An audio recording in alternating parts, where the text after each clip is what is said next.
প্রোডাক্টটা ছিল ওটা আমরা একটু আঁকাই। তো আমরা যে 2D স্কেচগুলো আঁকাইতেছি, এই 2D স্কেচে অবশ্যই 3D আউটপুট আছে, ঠিক আছে? মানে 2D স্কেচ আঁকাইতেছি একদম বোধায় বিষয়টা এরকম না। 2D স্কেচের পরে এগুলোকে আমরা 3D করতে পারবো, ঠিক আছে? এবং এটাই অনেক গুরুত্বপূর্ণ।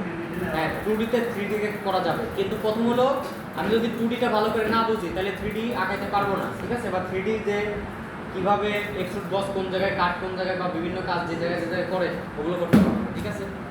তো আমরা সলিডওয়ার্কস মধ্যে তো পাশাপাশি কিন্তু আমরা অন্যান্য টুলসগুলো করছিলাম। যেমন টুলস হিসাবে ব্যবহার করছিলাম হলো লাইন আঁকাইছিলাম, এন্টিটিস বলে এগুলোকে সবগুলোকে লাইন, আর্ক আঁকাইছিলাম, তারপরে বৃত্ত, রেক্ট্যাঙ্গেল, তারপরে আর কি পলিগন ছিল। তো মোটামুটি এগুলো আঁকাইতে হয়েছে। পাশাপাশি লাইন কিভাবে আর্কে রূপান্তরিত হয় এগুলা ছিল। আর কিছু প্রোডাক্ট আঁকানো হয়েছিল প্রথম থেকে। তো উপরে যেগুলো ছিল ডাইমেনশনে কিছু মাপ ছিল, যে এক জায়গা থেকে আরেক জায়গার ডাইমেনশন, তারপর ডিগ্রি ডাইমেনশন, ঠিক আছে? তারপর রিলেশন কোনটা কোন দিকে ব্যাকাতেরা, একটা এন্টিটিসের রিলেশন, একাধিক এন্টিটিসের রিলেশন, ঠিক আছে? তো এই জিনিসগুলো দিতে হয়েছে আর কি।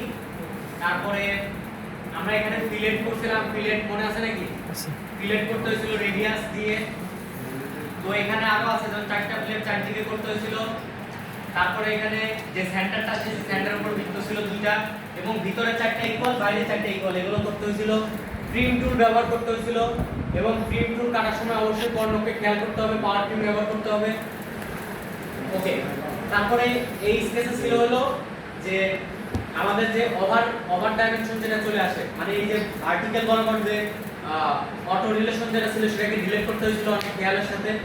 তারপরে এই যে 18 মাপটা কতদিন হয়েছিল, একটা ছেলে মাত্র পারছে 18 মাপটা, যে একদম উপর থেকে নিচ পর্যন্ত যেটা মাপটা নেওয়া যায়। এটা আমি কাজ দিয়েছিলাম সবার বাড়ির কাজ, যেটা কে করতে পারে। সবাই মাপছো, এখানে 13.9 করে দিতে হয়েছে, তাই না? এই সেন্টার থেকে 13.9 নিচ পর্যন্ত, কিন্তু ডাইরেক্ট একদম ডায়ামিটারের উপর থেকে যে মাপটা সেটা আসে না। তো একটা ছেলে বের করে দিচ্ছে আর কি। ওকে, তারপরে মিরর টুল ব্যবহার করা দেখানো হয়েছিল। সিমেট্রিক দেখানো হয়েছিল, যে আমাদের মাঝখানে একটা অ্যাক্সিসে বা সেন্টার লাইনের সাপেক্ষে দুই দিকে যদি বড় করতে চাই একভাবে বড় হবে, ছোট করলে ছোট হবে, ঠিক আছে? লাইক মিরর আর হলো এই যে সিমেট্রিক রিলেশন, দুইটা কাছাকাছি। মিরর রিলেশনটা হলো ফিক্স থাকে, কিন্তু সিমেট্রিক রিলেশনটা যে কোনো জায়গায় নড়াচড়া করে, কিন্তু একটা সাপেক্ষে আরেকটা, একদিকে সাপেক্ষে আরেকদিক, মাঝখানে যে লাইন থাকবে সেই লাইনের সাপেক্ষে। ওকে, তারপরে এখানে প্রিন্ট করতে হয়েছিল এটা এই 8.2 ডায়া, এবং এই যে নিচের যে অবজেক্ট যেটা আছে এই দুইটার মাঝখানে 1.6 ভ্যালু দিতে হয়েছিল, ঠিক আছে?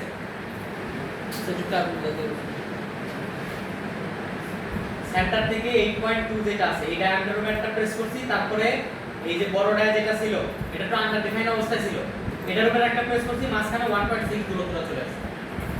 ওকে, তারপরে লাভ দিয়ে গেলাম হলো এই স্পেসটা এটা।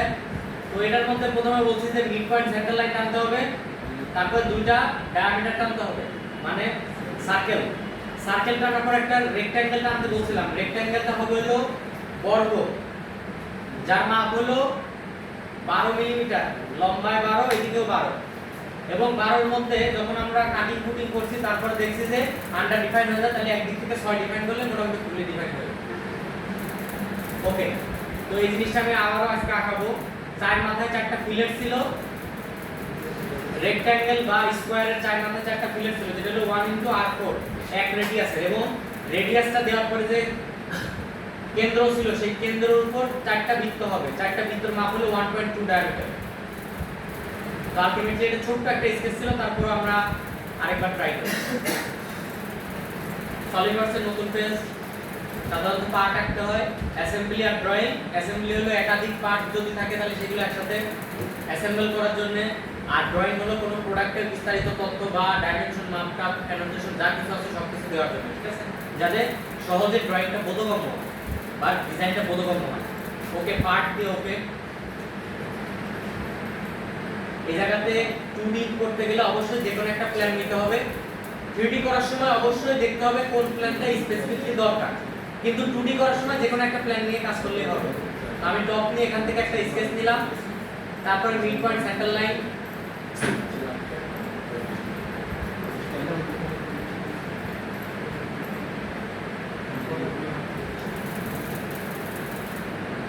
দুইটা ডায়ামিটার টানতে বলছি। স্মার্ট ডাইমেনশন তোমাদের শর্টকাটও শিখেছিলাম যে মাউসের রাইট বাটন ক্লিক দিয়ে ধরে রাখে যেদিকে যাবে ওইদিকে সেটা হয়ে যাবে। যেমন বাম দিকে গেলে লাইন, উপর দিকে গেলে স্মার্ট ডাইমেনশন বা মাপ, ডান দিকে গেলে বৃত্ত, নিচের দিকে গেলে রেক্ট্যাঙ্গেল। আমি উপর দিকে দিয়ে 10 এর একটা মাপ ছিল, আরেকটা মাপ ছিল 14।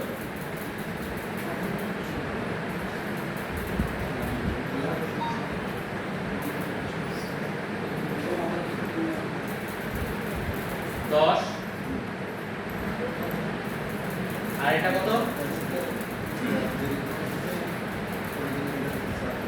ওকে, তারপরে একটা রেক্ট্যাঙ্গেল টানতে হয়েছিল, সেটা হলো মিড পয়েন্ট রেক্ট্যাঙ্গেল বা সেন্টার রেক্ট্যাঙ্গেল, মাঝখানে একটা পয়েন্ট, তারপরে রেক্ট্যাঙ্গেল। তারপরে একটা মাপ দিতে হয়েছিল 12 মাপ, 12 মিলি, কথা বলিও না। তারপরে দুইটা লাইন কি করতে হয়েছে ইকুয়াল। ওকে, তারপর ট্রিম করতে হয়েছিল, তো আমরা এখান থেকে ট্রিম করলাম। অবশ্যই ট্রিম একদিক থেকে শুরু করতে হবে, আরেক দিকে যা শেষ করতে হবে।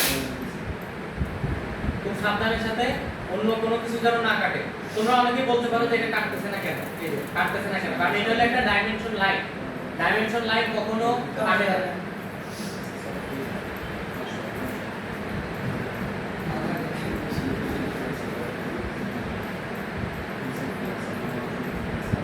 ওকে, এখানে আন্ডার ডিফাইন হয়ে গেছে।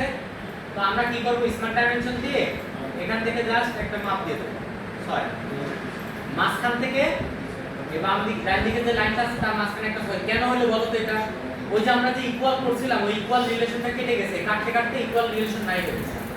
এই কারণে কিন্তু এই 6টা দিতে হয়েছে। বোঝা গেছে? কি খালি করতে হবে?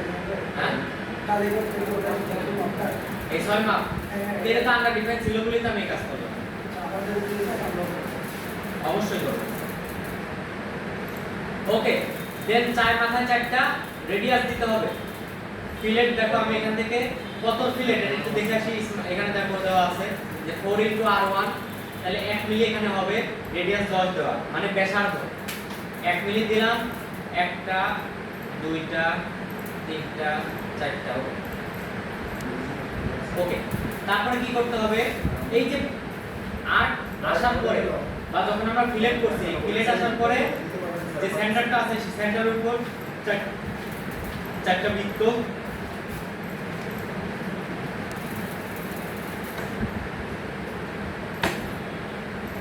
চারটা বৃত্তকে করে ইকুয়াল।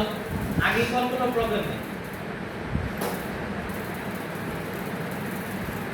এবার স্মার্ট ডাইমেনশন একটা বসাই দিই মাপ 1 মিলি নাকি 1.2, কেউ দেখেই না। তোমাদের চিত্র বের করতে হবে সবার মোবাইল।